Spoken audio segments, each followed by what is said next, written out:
Dear students, welcome to my YouTube channel. आप सभी का मेरे यूट्यूब चैनल पर स्वागत है। स्टूडेंट्स, आज की वीडियो में मैं आपको बताने वाला हूं जो आपकी एग्जाम के लिए बहुत ही महत्वपूर्ण है, बट ज्वाइंट के बारे में।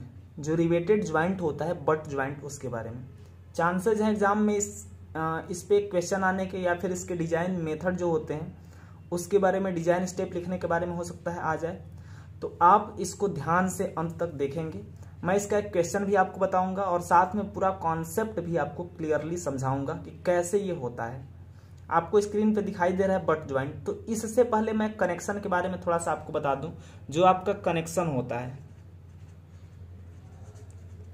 कनेक्शन जो आपका जोड़ होता है, मैं इसके बारे में आपको थोड़ा सा बता दूं। दो टाइप का होता है। एक को हम लोग बोलते हैं लैप ज्वाइंट, जो आप जानते हैं, और दूसरे को हम लोग क्या बोलते हैं, बट ज्वाइंट। ये दो टाइप्स के होते हैं। लैप ज्वाइंट में क्या होता है, दो प्लेटें होती हैं, उनको कैसे जोड़ा जाता है। लैप ज्वाइंट में हम लोग दो प्लेटों को एक दूसरे के ऊपर ओवरलैप करके और रिवेट से क्या कर देते हैं, जोड़ देते हैं। ये हमारा लैप ज्वाइंट होता है। लेकिन बट ज्वाइंट में क्या होता है, बट ज्वाइंट में दो जो हमारे प्लेट होती हैं उनको एक ही बिल्कुल एक दूसरे के सामने रख के और इस पे या तो एक कवर प्लेट लगा के और इनको जोड़ दिया जाता है इस तरीके से, या फिर दो कवर प्लेट लगा के जोड़ दिया जाता है। इन दोनों प्लेटों को क्या करते हैं, दो कवर प्लेट लगा के और हम लोग क्या कर देते हैं, ये रिवेट से जोड़ देते हैं। तो इसको हम लोग क्या बोलते हैं, बट बोलते हैं। बट ज्वाइंट के नाम से इसको जानते हैं। ये आपको समझ में आ गया होगा। अब मैं बताने वाला हूं आपको कि ये जो बट ज्वाइंट होता है ये किस तरीके से, इसमें क्या क्या चीजें होती हैं, मैं उसके बारे में बताने वाला हूं। तो जो बट ज्वाइंट होता है वो दो तरीके की शेयरिंग इसमें आती है। अपरूपण कैसे होता है मैं आपको सबसे पहले उसके बारे में बता दूं, उसके बाद इसके डिजाइन मेथड्स बताऊंगा। इसमें सिंगल शेयर और डबल शेयर होता है। कैसे होता है और ये होता क्या है मैं आपको बता दे रहा हूं। देखिए, ये मैंने फिगर दिखाया है। फिगर में आपको दिखाई दे रहा है कि ये दो प्लेटें हैं। ये एक प्लेट है आपकी और इसके साथ ही ये एक प्लेट है। इन दोनों प्लेटों को क्या किया गया है, एक कवर प्लेट, ये आपकी एक कवर प्लेट है, इसको लगा के और एक एक रिवेट से जोड़ दिया गया है। जब इस पे टेंशन या ये टेंसाइल फोर्स इसको बोलते हैं, जब ये खिंचाव बल लगता है तो ये इस प्रकार से टूटता है। ये जो हमारा ये ज्वाइंट है ये इस प्रकार से टूटता है। ये एक प्लेट जो आपकी मेन प्लेट है अलग हो जाती है किससे, कवर प्लेट और इसके मेन दूसरी वाली मेन प्लेट के ज्वाइंट से, इस प्रकार से। तो यहाँ पे जो आपका रिवेट है ये देख रहे हैं कि कट चुका है एक ही जगह पे, यानी कि एक तल पर कटा है। तो इसको बोलते हैं एक तल अपरूपण। एक तल पे जब रिवेट कटता है तो इसको क्या बोलते हैं, एक तल अपरूपण। इसको हिंदी में एक तल अपरूपण और इंग्लिश में सिंगल शियर बोलते हैं। ये आपको समझ में आ गया होगा। अब मैं आपको दूसरा बताऊंगा, डबल शियर, द्वितल अपरूपण। हमेशा आपको ध्यान रखना होगा कि डबल शियर में दो कवर प्लेटें होंगी। ये आपको दिखाई दे रहा है, ये आपकी एक कवर प्लेट और ये इस साइड में लगी है ये एक आपकी कवर प्लेट। हमेशा दो कवर प्लेट होंगी द्वितल अपरूपण में। अब यहां पे मैं आपको बता दूं कि द्वितल अपरूपण में जब फोर्स लगता है, जब टेंसाइल फोर्स लगता है तो ये क्या करता है, ये इस तरीके से जो मेन प्लेट है ये अलग हो जाती है इन कवर प्लेटों से और इस मेन प्लेट से। तो यहाँ पे ये देख रहे हैं कि जो ये एक रिवेट है ये कैसे इसमें शियरिंग आ रही है, कैसे ये कट रहा है। ये एक तल पे यहाँ पे कटा और फिर दूसरा नीचे भी कटा। देख रहे हैं कि एक ही रिवेट है। ये आपका जो ये वाला रिवेट है ये आपको इसको देख रहे हैं कि एक जगह ऊपर कट रहा है और एक जगह नीचे कट रहा है, मीन्स दो तलों पे कट रहा है। यानी कि अपरूपण इसमें कौन सा हो गया, द्वितल अपरूपण, डबल शियर हो गया। तो ये दो चीजें आपको ध्यान में रखनी है डिजाइन स्टेप्स के लिए कि डबल शियर क्या होता है और सिंगल शियर क्या होता है। दोनों के बारे में आप समझ गए। तीसरी चीज मैं आपको बताने वाला हूं कि मान लीजिए अगर एक एक रिवेट की जगह दो दो रिवेट लगे हों, सपोज कीजिए एक एक रिवेट की जगह क्या लगे हों, दो दो रिवेट लगे हों, तब क्या होगा, तब वहां पे डबल हो जाएगा, इसका भी डबल हो जाएगा जो आपका द्वितल अपरूपण होगा, या फिर सिंगल शियर जो होगा एक तल अपरूपण होगा। जब जितने रिवेट्स के लिए कहेगा उतने रिवेट्स के लिए हम लोग डिजाइन करेंगे। मैं आपको बता देता हूं उसके बारे में। तो अब मैं आपको बताऊंगा इसके बाद जो डिजाइन स्टेप्स हैं रिवेटेड कनेक्शन के, किसमें, बट ज्वाइंट या लैप ज्वाइंट जो भी होता है उसमें सेम ही होते हैं, बस थोड़ा सा फर्क होता है शियर के लिए, यही जो मैं आपको बताया हूं। तो आइए मैं बताता हूं डिजाइन स्टेप्स के बारे में आपको।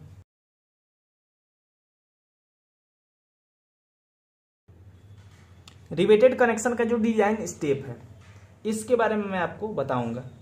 तो सबसे पहले हम लोग क्या करते हैं, कोई भी डिजाइन करने से पहले उस डिजाइन में हम लोग क्या करते हैं, देखते हैं कि ये जो भी हमारा हम करेंगे किसके लिए, सिंगल शियर के लिए। जो बट ज्वाइंट है उसमें सिंगल शियर के लिए करेंगे, तो सिंगल शियर के लिए करेंगे तो ये क्या हो जाएगा, इसके बारे में मैं आपको बता रहा हूं। सबसे पहली चीज आती है आपकी शियर स्ट्रेंथ ऑफ रिवेट।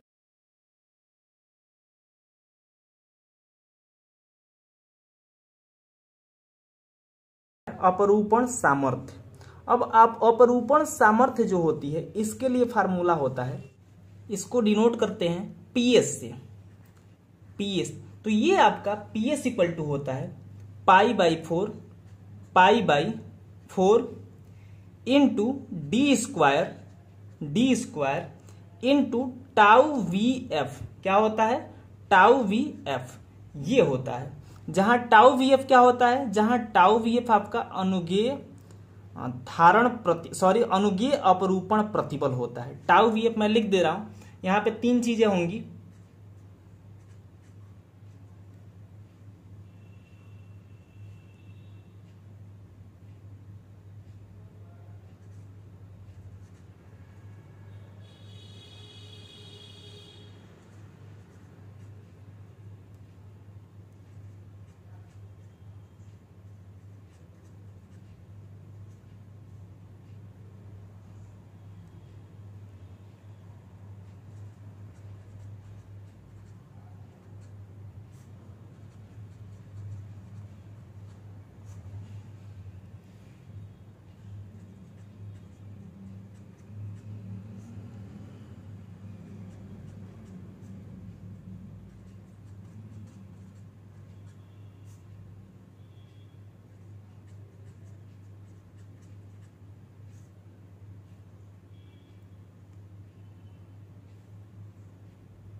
ये तीनों होते हैं। Tau V F equal to क्या होता है, अनुगेय अपरूपण प्रतिबल।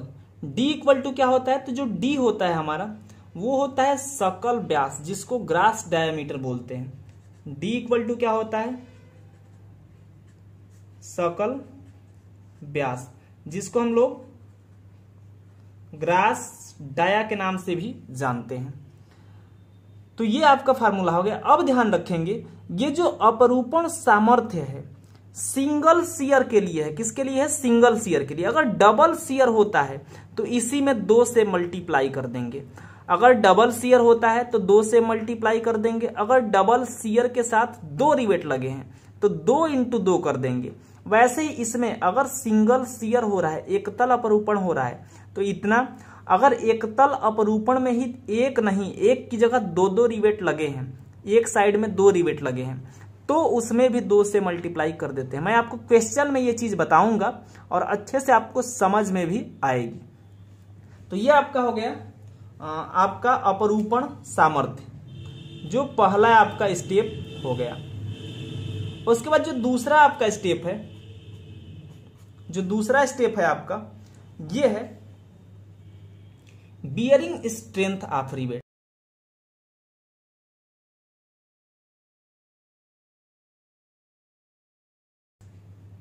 धारण प्रतिबल, bearing strength of riveted joint, इसको हम लोग डिनोट करते हैं पीबी से। और पीबी इक्वल टू फार्मूला होता है आपका D into T into sigma P F. क्या होता है, D into T into sigma P F होता है। टी क्या होती है, जो थिकनेस होती है प्लेट की। अगर ये मेन प्लेट है, मेन प्लेट की थिकनेस और दोनों कवर प्लेट की थिकनेस को जोड़ देते, दोनों कवर प्लेट की थिकनेस को जोड़ देते हैं। और फिर मेन प्लेट से अगर उनका जोड़ अधिक है तो मेन प्लेट की जो वैल्यू होती है और टी की वैल्यू होती है। मीन्स कवर प्लेट को जोड़ने के बाद और ये मेन प्लेट, इनमें से जो दोनों में से जो कम हो वहीं टी की वैल्यू ली जाती है। पीएफ क्या है मैंने आपको यहाँ पे लिख दिया है, सिग्मा पीएफ अनुगेय धारण प्रतिबल, इसको इंग्लिश में बोलते हैं परमिजिबल बियरिंग स्ट्रेस बोलते हैं। उसके बाद डी की वैल्यू मैंने बताया है आपको ग्रॉस डायमीटर होता है। इससे हम लोग निकाल लेते हैं किसको, जो आपका धारण प्रतिबल है इसको।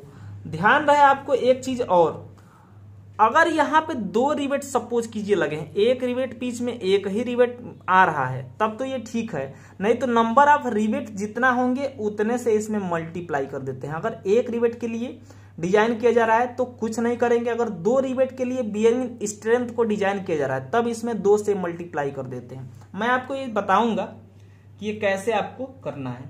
उसके बाद तीसरा क्वेश्चन में मैं आपको अच्छे से समझाऊंगा, एक क्वेश्चन भी इस पर कराऊंगा और वीडियो में अंत तक जरूर बने रहिएगा। वीडियो पसंद आए वीडियो को लाइक कीजिएगा, चैनल को सब्सक्राइब कीजिएगा, शेयर कीजिएगा जितना अधिक से अधिक हो सके, ताकि आपके मित्रों को भी इसका फायदा हो सके। तो आइए चलते हैं, आप तीसरी जो आपकी स्ट्रेंथ होती है और जो तीसरा स्टेप होता है वो होता है आपका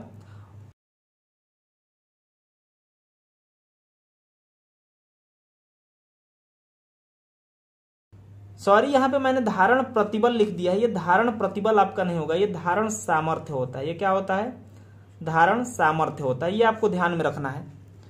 तो यहां पे ये क्या होता है, इसको फटान सामर्थ्य बोलते हैं। इसको क्या बोलते हैं, फटान सामर्थ्य के नाम से हिंदी में जानते हैं। और इसको पीटी से डिनोट करते हैं, इसको तनन प्रतिबल भी बोलते हैं। इसको क्या बोलते हैं, तनन प्रतिबल के नाम से भी जानते हैं। और ये पीटी से डिनोट करते हैं। और पीटी इक्वल टू फार्मूला होता है P minus D into T into sigma eighty. यहाँ पे पी क्या है, पिच है, पिच है। अभी आपको क्वेश्चन में मैं समझाऊंगा, जो पिच लेंथ होती है वो होती है, डी आपको पता है, टी आपको पता है। सिग्मा एटी क्या होती है, सिग्मा एटी अनुगेय तनन प्रतिबल होता है। तो इस प्रकार से ये जो आपकी तीनों स्ट्रेंथ हैं ये निकल के चली आती है। और इस प्रकार से ये तीनों स्ट्रेंथ में से अब जो सबसे न्यूनतम होता है उसी को अगले स्टेप में हम लोग लेते हैं स्ट्रेंथ ऑफ रिवेट में।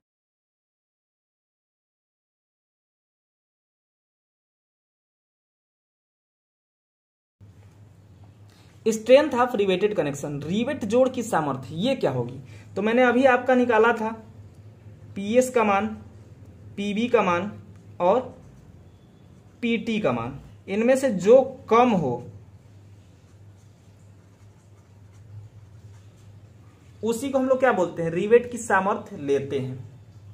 जो कम होगा वही हो जाएगा रिवेट की सामर्थ्य। उसके बाद ये तो हमारी रिवेट की सामर्थ्य हो गई, स्ट्रेंथ हो गई।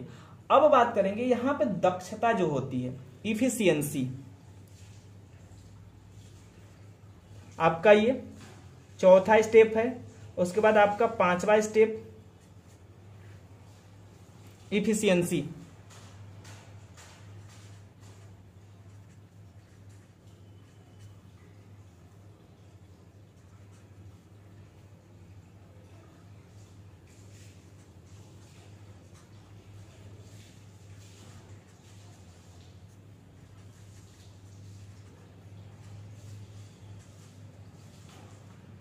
जोड़ की दक्षता।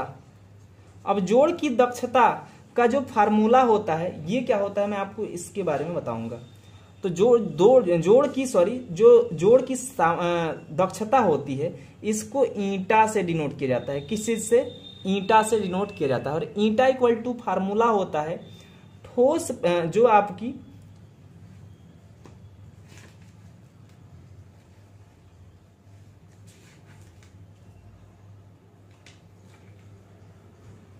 वास्तविक सामर्थ्य,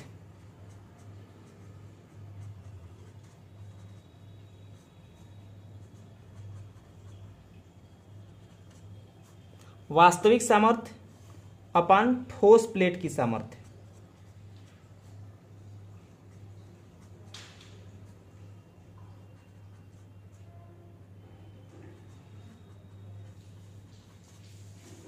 और इसमें मल्टीप्लाई कर देते हैं 100% से, तो ये आपकी इफिशियंसी निकल जाती है। और इस प्रकार से इफिशियंसी निकालने के लिए हम लोग ठोस प्लेट की सामर्थ्य निकालते हैं। तो ये आपका स्टेप होता है एक छठा स्टेप। जिसमें क्या होता है, ठोस प्लेट की सामर्थ्य निकालते हैं।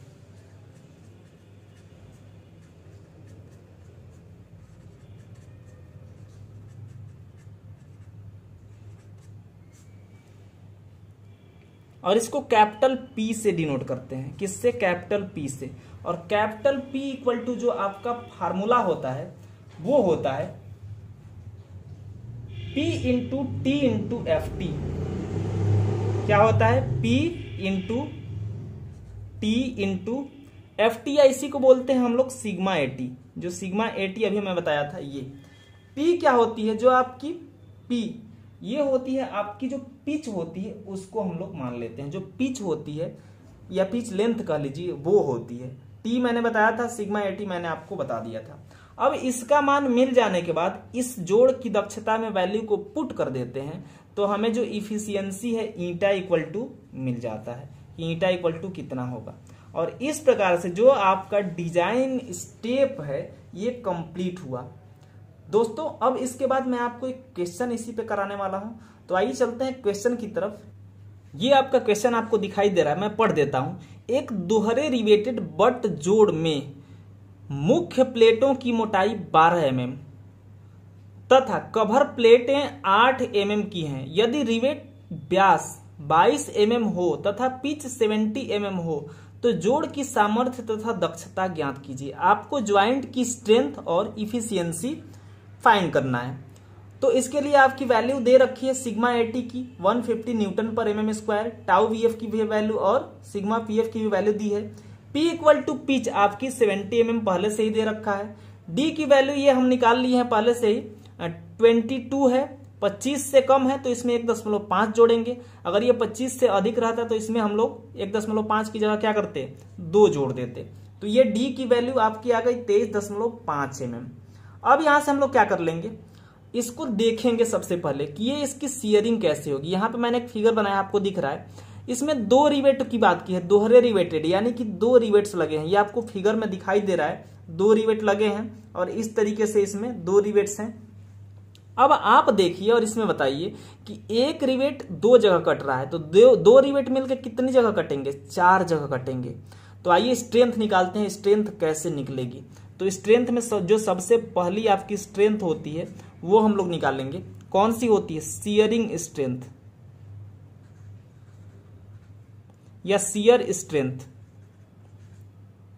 जो हिंदी वाले हैं वो भी समझ जाएंगे, आई होप कि आपको समझ में आएगा, क्योंकि मैंने पहले इसको हिंदी में बता दिया है कि सियर स्ट्रेंथ को अपरूपण सामर्थ्य बोलते हैं।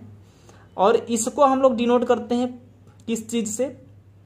PS से। PS इक्वल टू हम लोग फार्मूला जानते हैं क्या होता है, ये आपका होता है π/4 इंटू डी स्क्वायर इंटू आपका क्या होता है,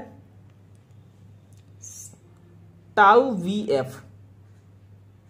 ये लेकिन ध्यान रहे, जब इसमें डबल रिवेटेड और 2 कवर प्लेटों से जोड़ा गया है, ये देखिए एक ऊपरी कवर प्लेट है और एक निचली कवर प्लेट है। जब 2 कवर प्लेट इसमें लगे हैं, इसका मतलब कि डबल शियर होगा।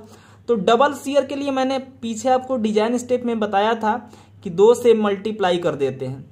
उसके बाद यदि एक रिवेट लगा हो तो 1 से मल्टीप्लाई करते हैं, और फिर यदि 2 रिवेट लगा हो तो हम लोग क्या कर देते हैं, 2 से मल्टीप्लाई कर देते हैं, यानी कि 2 इंटू 2 कर देंगे। क्या कर देंगे? 2 इंटू 2। तो ये आपकी PS की वैल्यू होगी।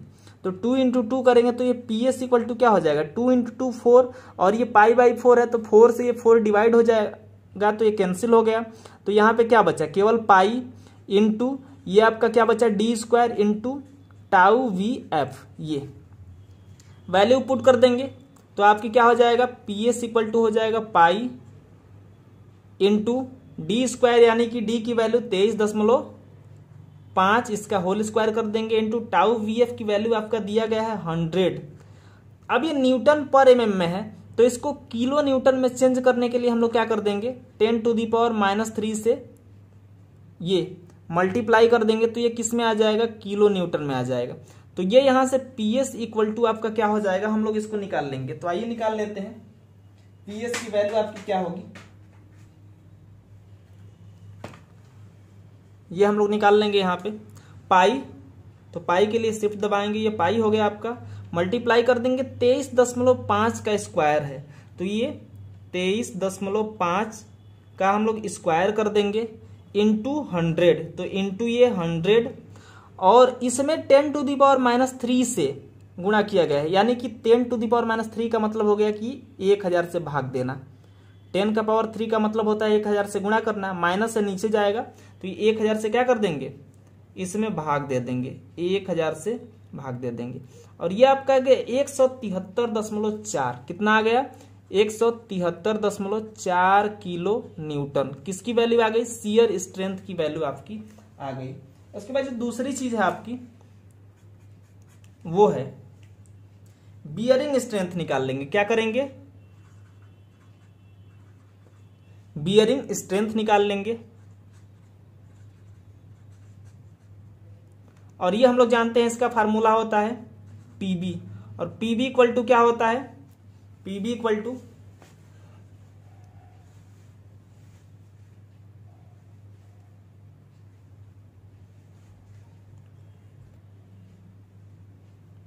ये हो जाएगा आपका D into T into sigma P F. कितना हो जाएगा, सिग्मा पी एफ, ये आपका हो गया।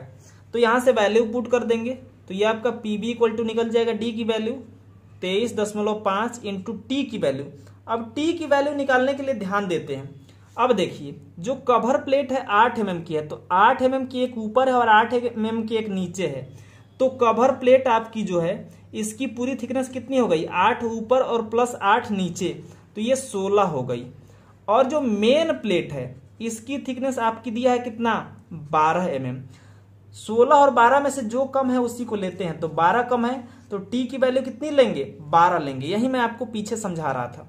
तो ये इंटू 12 कर देंगे और इंटू सिग्मा पीएफ की वैल्यू आपका दिया है 300 न्यूटन पर mm स्क्वायर। फिर इसको भी किलो न्यूटन में बदलने के लिए क्या कर देंगे, 10⁻³ कर देंगे, तो ये आपका किलो न्यूटन में हो जाएगा। तो यहां से पीबी इक्वल टू कितना आ जाएगा, इसको निकाल लेंगे हम लोग फटाफट। तो आइए निकाल लेते हैं। ये 23.5 मल्टीप्लाई कर देंगे 12 से, 12 है आपका, फिर 300 से 300, उसके बाद 1000 से, ये 10⁻³ है, इसका मतलब कि 1000 से हम लोग क्या कर देंगे, 1000 से डिवाइड कर देंगे। और ये आपका आएगा 84.6, कितना आ गया आपका 84.6 किलो न्यूटन आ गया। तो इसको हम लोग निकाल लेंगे 84.6 किलो न्यूटन। लेकिन एक चीज इसमें आपको ध्यान रखना है कि ये जो बियरिंग है ये आपका आ गया कितना, 84.6 किलो न्यूटन। अब एक चीज इसमें ध्यान रखना है कि ये एक प्लेट के लिए हो गई, ये एक रिवेट के लिए हो गई। किसके लिए हो गई, एक रिवेट के लिए। एक रिवेट के लिए जब इतनी हो गई तो 2 रिवेट लगे हैं, तो 2 रिवेट के लिए हम लोग क्या कर देंगे, इसमें 2 से गुणा कर देंगे। तो सिंपली क्या कर देंगे, इसमें हम लोग 2 से गुणा कर देंगे, यहां पे इंटू 2 कर देंगे। तो ये किसके लिए हो जाएगा, 2 रिवेट के लिए हो जाएगा, 2 रिवेट के लिए। कैसे कि पर पिच लेंथ ये आपको दिखाई दे रहा है, एक पिच लेंथ में कितने रिवेट आ रहे हैं, एक रिवेट यहां से और एक रिवेट यहां से, एक और एक 2 रिवेट यहां से, इसमें एक रिवेट पर पिच लेंथ में यहां से लेके यहां तक में एक रिवेट ये हो गया और एक रिवेट ये हो गया, 2 रिवेट आपको दिखाई दे रहे हैं।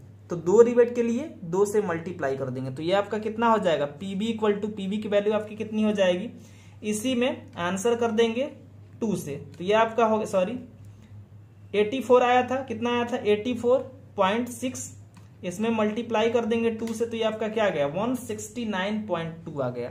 कितना आ गया 169.2 किलो न्यूटन। ये आपका आ गया बियरिंग स्ट्रेंथ। उसके बाद तीसरा हम लोगों का जो है वो टियरिंग स्ट्रेंथ होता है, उसको भी हम लोग क्या कर लेंगे, निकाल लेंगे। तो आइए टियरिंग स्ट्रेंथ भी निकाल लेते हैं।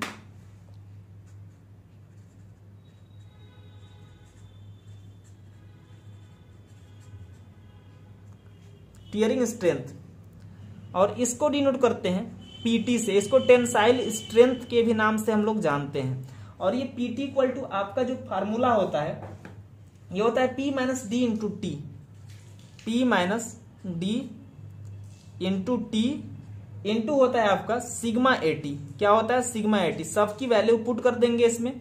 पी की वैल्यू यानी कि पिच आपका यहाँ पे दिया गया है 70 mm, 70 माइनस डी की वैल्यू आपकी 23.5 है, इंटू टी की वैल्यू आपकी कितनी है? थिकनेस 12, और इंटू सिग्मा एटी की वैल्यू आपकी दी गई है 150। कितनी दी गई है? 150। किलो न्यूटन में है तो इसको न्यूटन में बदलने के लिए क्या कर देंगे, सॉरी न्यूटन में है, किलो न्यूटन में चेंज करने के लिए क्या कर देंगे? 10⁻³ से मल्टीप्लाई कर देंगे तो ये किलो न्यूटन में आ जाएगा। तो यहां से पीटी की वैल्यू भी हम लोग क्या कर लेंगे? निकाल लेंगे कि पीटी इक्वल टू कितना आएगा। तो आइए पीटी की वैल्यू भी हम लोग निकाल लेते हैं यहां से। तो ये कितना हो जाएगा? 70 माइनस 23.5 कर देंगे। ये आपको यहां पे दिख रहा है, ये 70 और इसमें से माइनस कर देंगे 23.5। ये जितना आ गया इसी में क्या कर देंगे? मल्टीप्लाई कर देंगे 12 से, 12 फिर मल्टीप्लाई कर देंगे 150 से, 150, और फिर इसको क्या कर देंगे? डिवाइड कर देंगे 1000 से। ये 10⁻³ मीन्स 1000 से डिवाइड कर देंगे। तो ये आपका आ गया 83। कितना आ गया? 83.7, 83.7 किलो न्यूटन। ये आपकी तीनों स्ट्रेंथ मिल गई। अब क्या करेंगे? अब हम लोग स्ट्रेंथ निकालेंगे, जो आपका ज्वाइंट है उसकी स्ट्रेंथ। तो जो ज्वाइंट की स्ट्रेंथ है हम लोगों को पता है कि वो क्या होती है। ज्वाइंट की स्ट्रेंथ तीनों में से जो कम है उसी की स्ट्रेंथ होती है। तो तीनों में से जो कम है उसकी स्ट्रेंथ हम लोग क्या कर लेंगे? निकाल लेंगे। तो आइए निकाल लेते हैं। निकालना नहीं है, निकला हुआ है। तो ये तीनों में से यहाँ आपको दिखाई दे रहा है पीटी की वैल्यू आपको मिल गई है, पीबी की वैल्यू मिल गई है, और ये पीएस की वैल्यू भी मिल गई। तीनों में कम कौन है? पीटी। तो जो पीटी होगी आपकी स्ट्रेंथ होगी रिवेट की। तो यहां से रिवेट की स्ट्रेंथ जो चौथा स्टेप है आपका निकल के चला आया।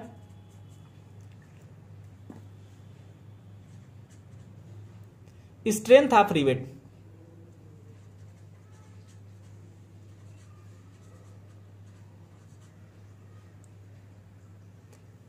ये कितना है आपका?